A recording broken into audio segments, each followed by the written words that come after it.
Hola amigos, buenas tardes, lluviosas tardes aquí recibiéndolo con toda esta sorpresa de las buenas lluvias que nos han llegado, pero muy contentos. Finalmente el agua es vida y bueno, Mario Velázquez Jaén, nada mejor para el tema que hoy vamos a abordar que tener estos días lluviosos, agua.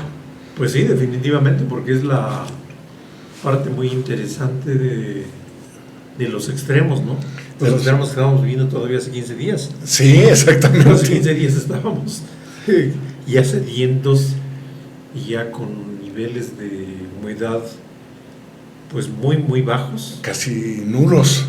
Pues estamos hablando ya de niveles de humedad de 30-40% por algunas horas, entonces ya es, aparte de peligroso, delicado, ya todo en estrés, árboles, plantas, nosotros mismos consumiendo agua y luego la falta de un plan integral de manejo de agua, sí. Un plan integral de gestión de agua, a donde se ve que el agua solamente se preocupan cuando falta y la quiere sacar del pozo, pero el ciclo sobre el cual se genera el agua se renueva y se limpia. Tenemos una costumbre ancestral de usar, destrozar, tirar. Yo recuerdo cuando era chico, me decía mi abuelo, ya estás grande y ahora sí ya vas a poder tirar un árbol. Entonces imagínate ya la idea que se tenía de la edad, ¿no? Uh-huh. Ya puedes ser leñador, ya puedes ser esto. Entonces, no decir ya puedes sembrar un árbol, no decir ya puedes tirarlo, porque además había muchos, pero no era te quiero decir que Real del Monte no era un lugar de muchos árboles, porque a raíz de que llega la cuestión de la minería con la revolución del vapor, y mucho antes también, porque se utilizaba muchísima madera para el manejo tanto de la extracción como el refinado del mineral, porque se hacía con la exhibición, entonces se utilizaba leña, entonces se destrozaban árboles de una manera increíble. Entonces, cuando hay fotografías de 1930, 1940, vamos a ver el monte con mucho menos árboles y vegetación de lo que hay ahora. Fíjate. A pesar de que ahora la mancha urbana ha crecido muy fuerte, uh-huh. Ahora hay más vegetación que en aquellos años. De que habían arrasado. Y es que bueno, hacía yo el comentario del agua precisamente porque hoy queremos abordar dos temas muy interesantes. Básicamente uno, pero hace referencia a los dos. Uno es que el 28 de junio de 1999 se establece en la Constitución el derecho de toda persona a un medio ambiente adecuado para su desarrollo y bienestar. De hecho, aquí también hago una aclaración entre paréntesis. O es medio o es ambiente. Realmente son sinónimos, pero se acuñó esta ecuación de medio ambiente desde hace años y no dejan de usarla. Entonces, si usted dice en el medio o en el ambiente, refiriéndose a lo mismo, a esta configuración de hábitat y condiciones ecológicas, estará usted en lo correcto. Pero bueno, lo más interesante es que estamos hoy haciendo referencia a que un 25 de junio de 1997 fallece Jacques Cousteau, este personaje notable, pues que le cambió la fisonomía a las ciencias marítimas, Mario. Cousteau, todo el mundo habló y ahorita ha bajado su presencia, pero te acordarás que hacia los 90 y todavía empezado el siglo...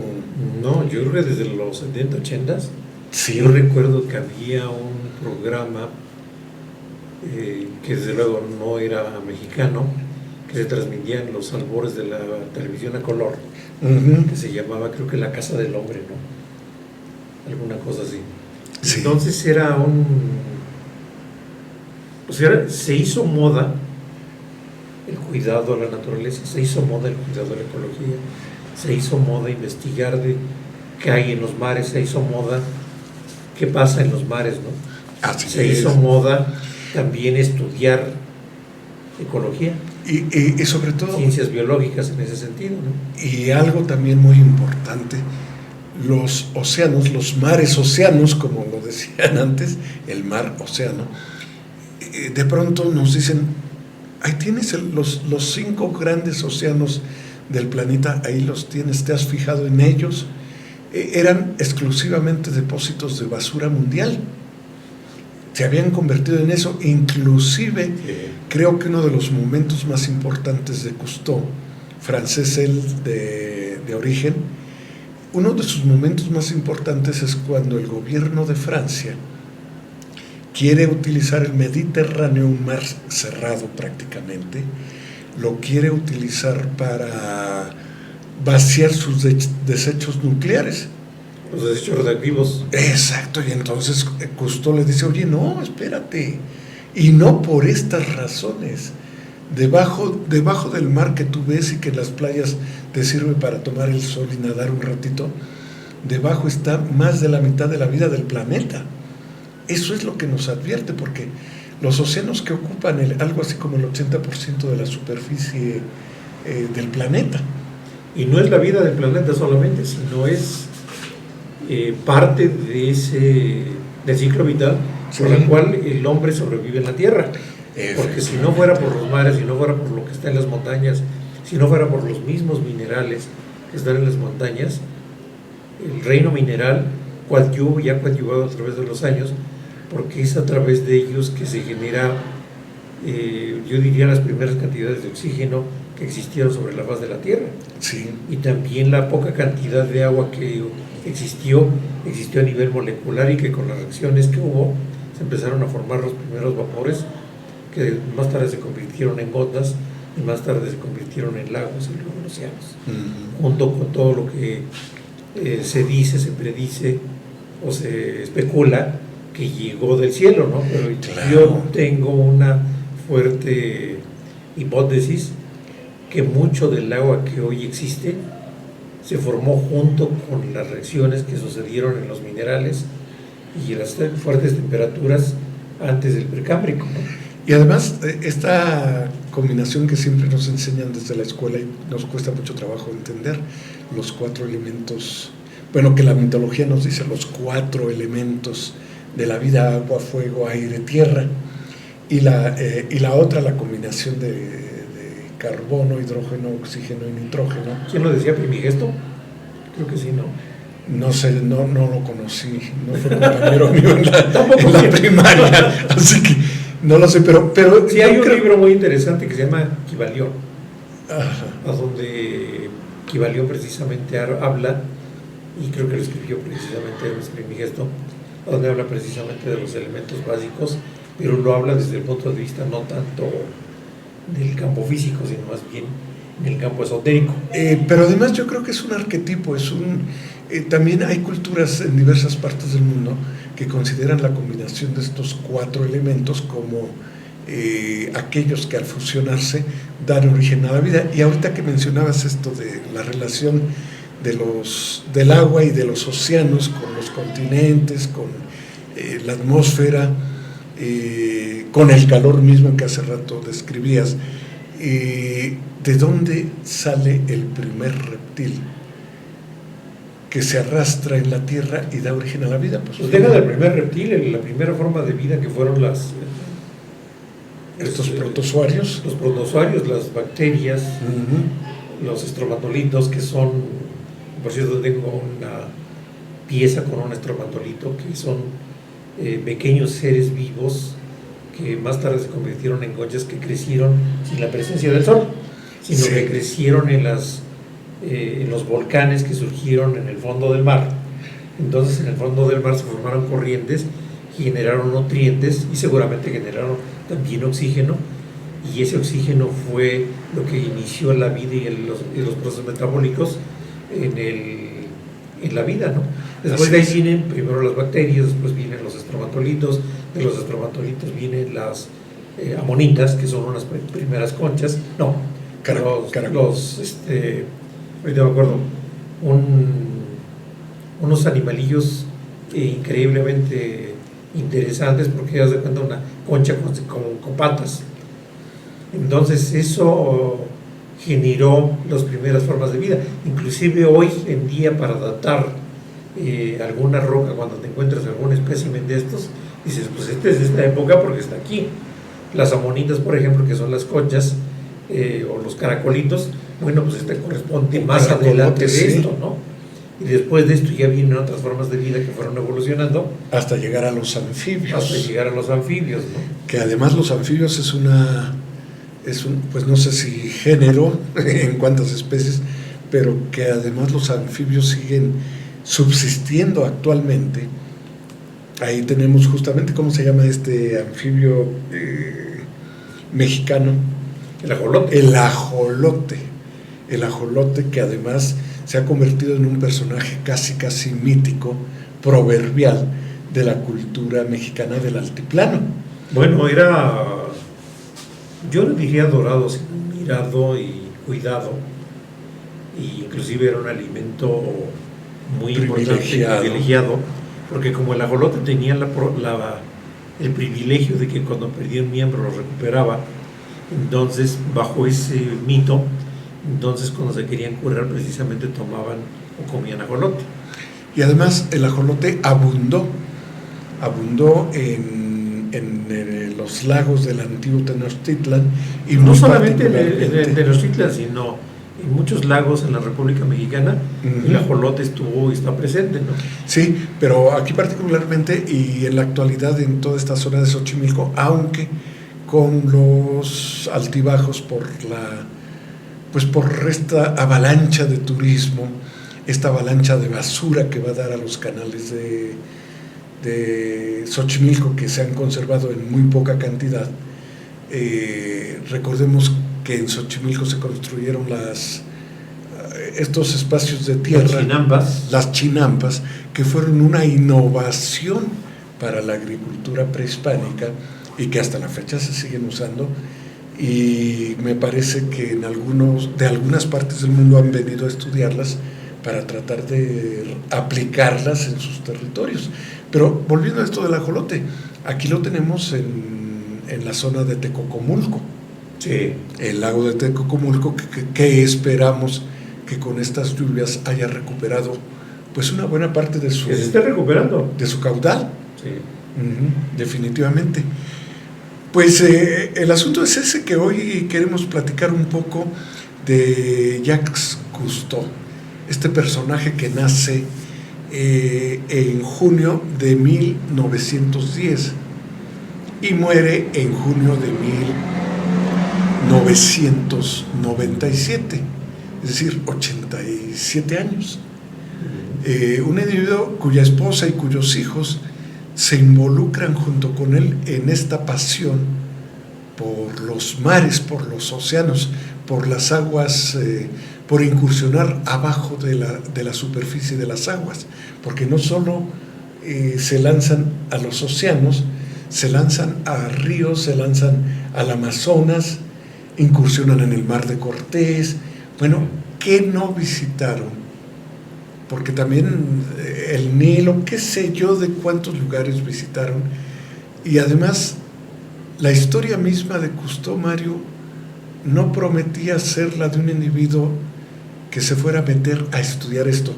Él no estudió precisamente ciencias de manera disciplinada y curricular, pero se convirtió en uno de los principales científicos empíricos de la oceanografía. Yo creo que esa es la importancia de Jacques-Yves Cousteau. Así es. Él, como dices, bueno, y aparte de eso, dime, en esa época, y llegar a tener alguien especializado en oceanografía no lo había. Había aficionados a la biología, había aficionados a la observación del medio ambiente, de la naturaleza, la biología marítima no era tomada en cuenta. La biología marítima pues ni existía, ¿no? Entonces todas las disciplinas que son emergentes, y en este caso es la biología marina, todo lo que son las ciencias del mar, pues son programas educativos emergentes que se van cubriendo con profesionales de otras áreas. Así es. Incluyendo los aficionados, ¿no? Muchos de nosotros, en mi caso por ejemplo, pues yo fui un aficionado a cubrir un área de trabajo que tenía esa particularidad. O sea, no existían profesionales en equipos y en ciencias de la comunicación que atendieran precisamente esto, y después tampoco profesionales especializados en cuestiones de automatización, y tuvimos que entrarle, ¿no? Claro. En computación, por ejemplo, pues al principio con la computación, pues pasó lo mismo, ¿no? Y lo mismo le pasa a Jacques Cousteau. Exacto. Jacques Cousteau empieza, pues, por afición a entrar en un terreno en el cual, pues, él se da cuenta que puede desarrollarse y adquiere un compromiso muy importante. Él una formación más militar que civil. Exacto, las circunstancias. Inclusive él muere con el nombre de comandante Jacques Cousteau. Y de capitán por la parte de lo marítimo y comandante por la parte de la guerra, porque él nace en 10, así que en 17, cuando acaba la guerra, es un joven, pero la Segunda Guerra sí le toca, en la Segunda Guerra le toca participar en la aviación, curiosamente. Sí. Él, por ahí algo de su biografía de niño, sufre de pequeño algún accidente, alguna enfermedad, no recuerdo ahorita bien, que lo obliga a estar encerrado, algún pequeño accidente, se rompe las manos, algo así, y los médicos le recomiendan a sus papás que se entrenen nadando para adquirir fuerza. Y después ya como militar también tiene por ahí otro accidente, parece que de guerra o de aviación, y también le vuelven a recomendar la natación como una disciplina de actividad física que le permita recuperar fortaleza y condición física. Esto aunado a un hecho anecdótico curioso. Cuando pequeño su padre le regala una cámara para filmar, de estas cámaras pues primitivas, y tanto le despierta la afición a la fotografía y a la filmación que no la dejaba. Entonces parece increíble, pero esto va a repercutir después junto con su vocación por conocer los mares, porque definitivamente él nunca dejó de tener esta cercanía con el mar a partir de la natación y con la curiosidad a partir de esta cámara que le regala el padre. Entonces ahí empieza esta vocación por el mar. Y lo más curioso es que cuando ya había acabado la guerra mundial, pero todavía estaba en servicio, lo invitan, lo comisionan para que acompañara una expedición destinada a recuperar un barco romano que se había perdido en el siglo I de esta era. Y allí yo creo que detona toda esta terrible, extraordinaria vocación por meterse a los fondos del mar. Y fíjate que él tenía un acceso, por todo lo que hizo, un acceso definitivamente a algún capital, y también tenía acceso al mundo tecnológico, porque desarrolló cosas que sin tener el acceso a la tecnología pues no las puede desarrollar, ¿no? Desarrolla una cosa que le llamaron el aqualón, que no era otra cosa más que pues desarrollar un sistema más sofisticado que el antiguo respirador que se utilizaba con tanques para bajar a ciertas profundidades. Él desarrolló un sistema mucho más eficiente, desarrolló un sistema, las aletas, por ejemplo, también las empieza a diseñar, especializar y a utilizarlas. Él cuando nadaba, tú veías las fotografías cuando nadaba con su aqualón y era un pez en el agua, era un pez en el agua auténtico. Hay varias películas donde él aparece junto con su hijo nadando en la recuperación y viendo algunas cosas. Yo recuerdo algún documental cuando él se avienta a la tarea, se echa la tarea de buscar la Atlántida. Sí. Él descubre por ahí indicios de que había los minoicos. Él es el que vincula a los minoicos con la Atlántida y empieza a establecer correlaciones que dan explicación, y que, bueno, la búsqueda de la Atlántica es una búsqueda eterna, pero cada día hay nuevos documentales, y en esos nuevos documentales esa hipótesis de él de los minoicos todavía estaba pues yo diría que más cerca. Recién encontraron un mural muy interesante, donde se describe una ciudad, un paraje, con estratificación social, con estratificación por oficios, a donde se ve un gran puerto, donde se ve pero no es un puerto común y corriente, sino es un puerto muy largo y en forma redonda, que seguramente puede ser la hipótesis de un grabado de lo que fue la Atlántida, ¿no? Uh-huh. Y además, ellos tuvieron una gran experiencia. Troya, todo el mundo pensó que era un mito, hasta que hay un personaje, me parece que todavía en el siglo XIX, que pues plantea que Troya no fue un mito, y él se pone a estudiar en los mapas, la cartografía, y traza los caminos que deberían llevar a Troya, y es tan persistente este personaje, algún día voy a averiguar el nombre, que llega un momento en que efectivamente da con una vieja ciudad griega, helénica, me parece que en lo que actualmente es Turquía, y allí descubre que era efectivamente por las descripciones de Homero en la Ilíada y otros mitos, descubre que era efectivamente Troya. Es decir, empieza este juego de la investigación arqueológica, antropológica e histórica, que todavía les dice, bueno, ¿dónde están los límites entre lo que es el mito y lo que es la realidad? Y justamente la Atlántida no deja de ser un mito que atrae hacia los caminos de la posible existencia, y sigue siendo, bueno, un día hablaremos de tantos mitos como ha dejado la humanidad a lo largo de los siglos. No es solamente la idea del mito de si existió o no existió, sino la descripción que hacen del espacio del escritor, ¿cómo se llamaba? El que escribió la Ilíada y la Homero. A donde plantea una ciudad ideal, ¿no? Sí. Entonces, sí. Una ciudad ideal a donde se ve desarrollo, donde se ve orden, donde se ve progreso, donde se ven muchas cosas.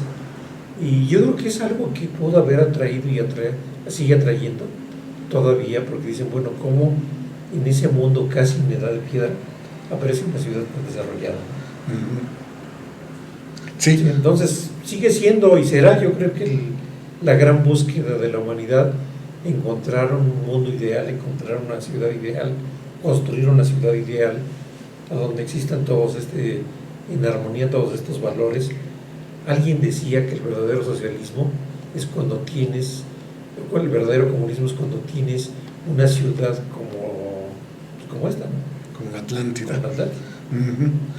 Sí, yo creo que todo esto, estas ilusiones históricas, finalmente muchas de ellas han movido a los grandes exploradores, a los grandes investigadores, a los grandes viajeros. Y bueno, pues nada menos recordemos que las conquistas de los pueblos prehispánicos en la actual América Latina, en mucho anduvieron buscando el Dorado, la ciudad cubierta de oro. ¿Por qué? Porque el mito se fue dando de esta manera. Y te quiero decir que hoy en día hay instrumentos a nivel de tierra y a nivel satélite que nunca los habíamos tenido en la historia de la humanidad. Uh-huh. Existe ahora el equipo, por ejemplo, a nivel de vegetación, que es el LIDAR, que se utiliza a base de pulsos láser. Entonces va una nave, va un móvil haciendo un levantamiento de todo esto, de tal manera que obtiene una especie de fotografía que se ve como fotografía, pero en datos es un mundanal de datos. Uh-huh. Y que puedes tenerlos en 3D y que puedes percibir cosas, quitar prácticamente la capa de vegetación y encontrar las ruinas uh-huh. de algo que nunca había sido visto. Sí. Entonces hoy en día hay todo eso. Bueno, simplemente, Mario, a nivel del mar, pues no, también hay un mundo. Exacto, que apenas se está descubriendo, pero nada más como una referencia. Acuérdate que Machu Picchu es una ciudad prehispánica quechua que fue descubierta en el siglo XX. Sí. Ahí estaba, y hoy, en el poco tiempo que se le conoce y se le ha visitado en millones de turistas, casi se acaba por la cantidad de turistas, más que por las conquistas españolas. Bueno, y que no es la única. No. O sea, hay varias poblaciones, hay varias ciudades alrededor de toda la región de Perú y rebasa el límite del territorio peruano, donde han encontrado ruinas con esa característica. Sí, efectivamente. ¿Cuál es la característica? Bueno, es el tallado de la roca. Y de las grandes rocas. Bueno, pues Cousteau justamente lo que hace es mete la cabeza en los océanos, en los mares, en los grandes ríos, y dice, bueno, vamos a ver qué hay aquí, qué hay de qué, de todo, qué hay de vida, sobre todo de vida, qué hay de relación con la tierra emergida, qué hay con estos ajustes que se dieron entre zonas de mares que hoy están en el interior de los continentes. Aquí podemos ver en la zona del Valle del Mezquital muestras de regiones de tierra que antaño, en estas épocas prehistóricas, fueron fondo de mar. Sí, había un mar que circulaba, por ejemplo, desde el norte de Estados Unidos. Imagínate América dividida en dos. Lo que pasa que con la teoría de las derivas continentales, entonces se van generando montañas que fueron sacando el agua y fue pasando esto.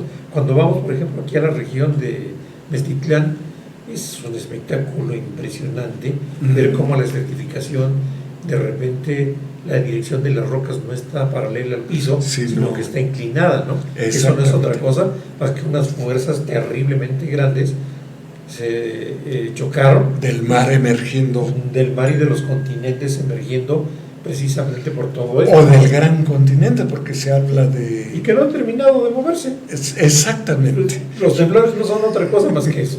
Así que no nos espantemos, sigue siendo el planeta Tierra que dice, déjenme surgir todavía. Pero además, ¿te acuerdas? Se hablaba de un solo gran continente, la Pangea. La Pangea, que también es otro término griego para definir esta gran zona terrestre que se fue distribuyendo, abriendo, ramificando, hasta constituir lo que hoy actualmente conocemos, los 5 continentes, o los 3 según lo quieran ver, porque hay quien habla del continente euroasiático africano, y hay quien dice que son 3, más Oceanía, más América Latina. Bueno, esto es interesante, pero volviendo con Cousteau, ¿qué es lo que tú aprecias de Cousteau? Hace rato decías algo interesante, desde los 80 ya veíamos por allí videos, películas en blanco y negro, después a color, incipientes, donde Cousteau convoca a un equipo de sujetos, además de su esposa y sus hijos, que se sumaron a sus proyectos. Uno de ellos incluso parece que fallece en una de estas aventuras de mar, se hunde un barco, algo pasa. Él convoca, es tan entusiasta su actitud frente a esto, para estudiar los mares, estudiar los océanos, que convoca a una buena cantidad de gente para participar en estas aventuras, pero también tiene la capacidad de convencer a gente que done dinero para que se hagan estos estudios, porque él propiamente no era un individuo de fortuna ni familiar ni personal, pero logra convencer a mucha gente que aporte recursos, y luego con la gente que él convoca adquiere. Ya él había hecho muchos estudios, había bajado al mar, había inventado, ya lo decías tú, aquel Aquaman, Aqualón, perdón. Ahora sí, me fui un poco después a las aventuras, corrijo. Que era una especie de, ¿qué podríamos decir? ¿De mini submarino? No, el Aqualón no era otra cosa más que la forma de ubicar los tanques en la espalda, sin que fueran terriblemente estorbosos, sí, que llevaban una especie de concha que permitiera el movimiento y la autonomía del buzo. Sí, y también lo que se desarrolla definitivamente es la mezcla de gases. Claro. La mezcla de gases para poder permanecer más tiempo abajo y más abajo. Y la otra, también aprender a manejar estos trajes que les permitieran regular la presión, porque la presión bajo el agua y a mayor profundidad. ¿Y la temperatura? Y la temperatura son... Sí. Los trajes de neopreno. ¿Cuánta gente que se ha sumido en el mar y sale de súbito ha tenido problemas de acoplamiento a la presión, y algunos inclusive han tenido... Sí, pues se forman gases, ¿no? Por ejemplo, si tú tomas un refresco y este refresco lo sujetas a presión, bueno, cuando está cerrado, tú vas a ver que no tiene burbujas. Pero cuando quitas el tapón, ¿qué pasa? Empiezan a liberarse las burbujas. Ajá. Lo mismo pasa cuando tú bajas y subes momentáneamente, entonces el oxígeno, los gases que están dentro de la sangre, momentáneamente, en lugar de irse metabolizando paulatinamente, estos tienen el peligro de formar burbujas, y esas burbujas pues, generan procesos de embolia y procesos de derrames. Y procesos Mucha gente ha muchas muerto cosas. por esas salidas súbitas, por no conocer. Por eso el buceo es algo que hay que aprenderlo con un especialista. Simplemente, si usted nada más o menos bien y se mete al fondo de una alberca, al salir de pronto siente los oídos descompensados, precisamente por la presión que no supo uno manejar, porque sí, inclusive hay que hacer una especie de presión para empujar dentro del agua, digamos, empujar, volver a nivelar. Exactamente, la presión del cuerpo en el agua. Sí. No, ¿sabes a qué invento me refiero? Bueno, primero, cuando alguien bajaba antes de que Cousteau hiciera su invento, entraba con unas mangueras y arriba en el barco estaba... El estilo de las escafandras. Ándale. Y podía bajar, pero no se podía mover de esa parte y de una distancia no muy larga en función de las mangueras. Él lo que hace es darles autonomía para bajar y para desplazarse dentro del mar. Pero me refería yo a otro invento, Mario, poco después, este pequeño observatorio, el Minisub. El Minisub, pero primero desarrolla lo que es el Calypso, su barco. Ah, bueno, sí. Era un barco especializado, porque un barco común y corriente. Era un barco mercante que no compra. Sí, pero no tenía las facilidades, y él las construye para poder acceder, subir y bajar cosas del mar sin necesidad de hacer maniobras muy pesadas, ¿no? Exactamente. Hace compartimientos a nivel del mar, a nivel no del mar, sino al nivel de la línea de flotación, que permitía en un momento dado pues, entrar y salir del mar con mucha facilidad. Exactamente. Después ya se empieza a desarrollar el Minisub, y en el Minisub obviamente ya utiliza, pues es un submarino a fin de cuentas, pero que tenía la particularidad de poder pues bajar a una gran profundidad sin que hubiera riesgo para ellos, ¿no? No, exacto. Controlaba la presión dentro del porque el diseño, por ejemplo, los vidrios, a través de los cuales son vidrios cónicos, o sea, que están en forma de cono, de tal manera que la presión siempre va a mantener el sello alrededor del vidrio, entre acero y vidrio.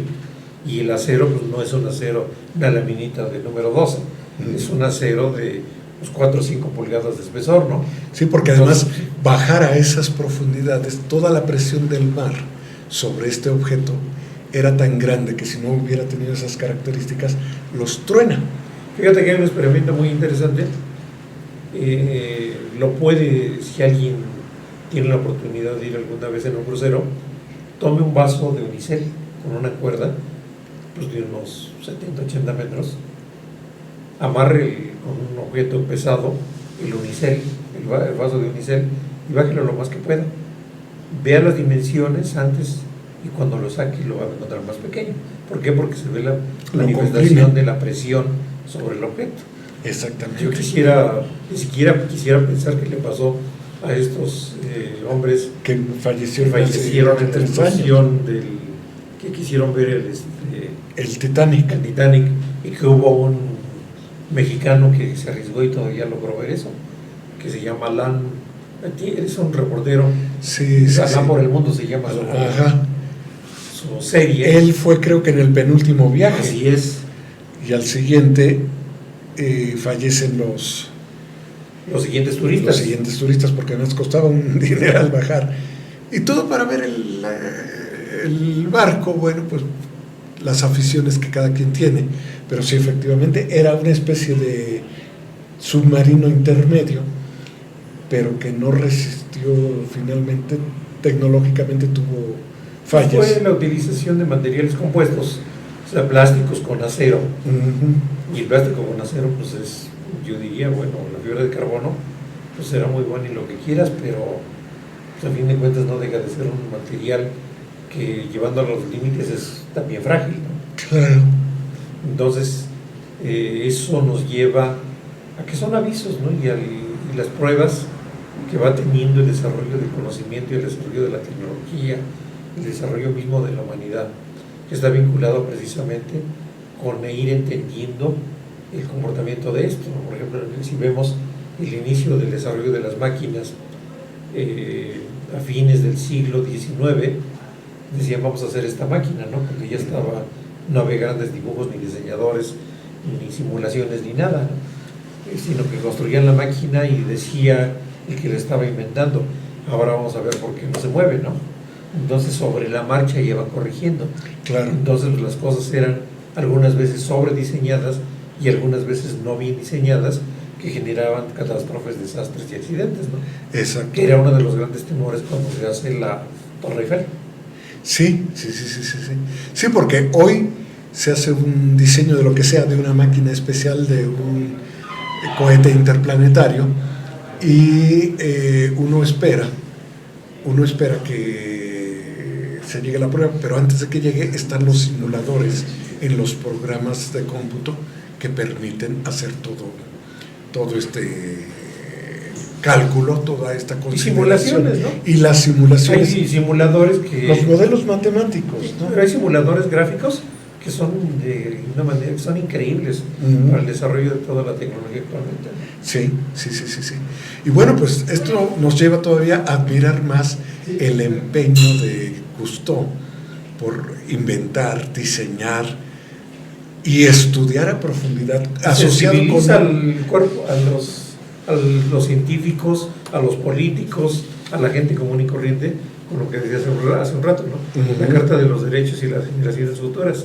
Sí. Que es una carta que él emite y que después es retomada por la UNESCO, ¿no? Sí.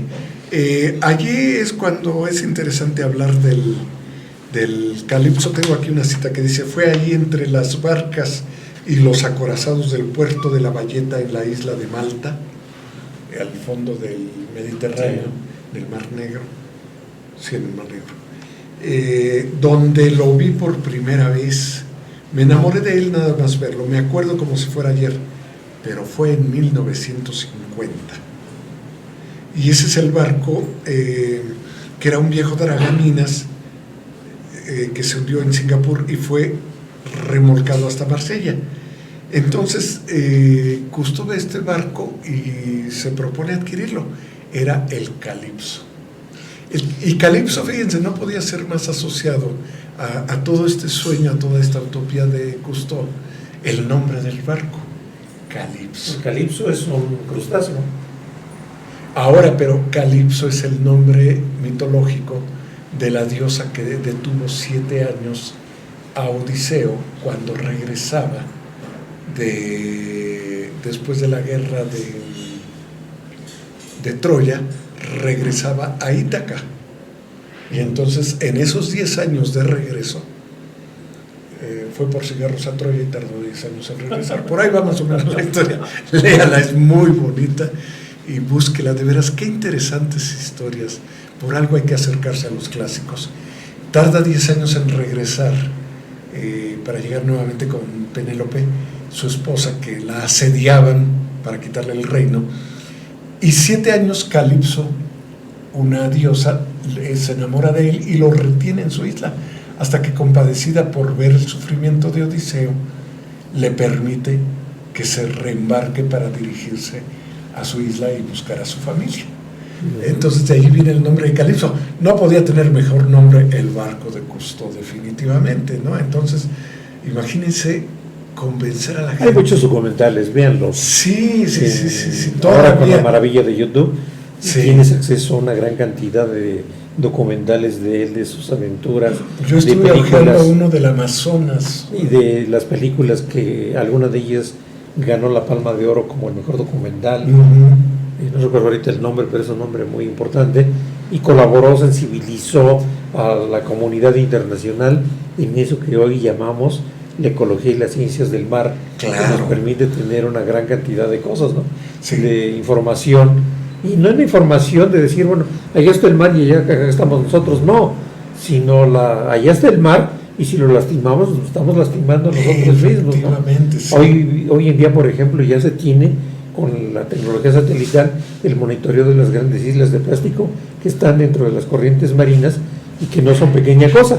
No, una de esas es del tamaño de Chihuahua, del estado No, de más Chihuahua. grande, del tamaño de Manhattan. Entonces, imagínense esa capa de plástico sobre el mar y luego decimos, ¿por qué no llueve? Exacto. ¿Por qué? Porque los plásticos evitan la La evaporación evaporación. y conservan abajo. ¿Qué conservan abajo? Pues conservan, obviamente, Hacen una capa impermeable que pero, evita- o sea, conservan efectivamente, son núcleos a donde se crean animales, Sí, se crean hongos, se crean bacterias, se crean muchas cosas, y aparte de eso conservan lo que no queremos que conserven, que son los elementos contaminantes que cada día funcionan más.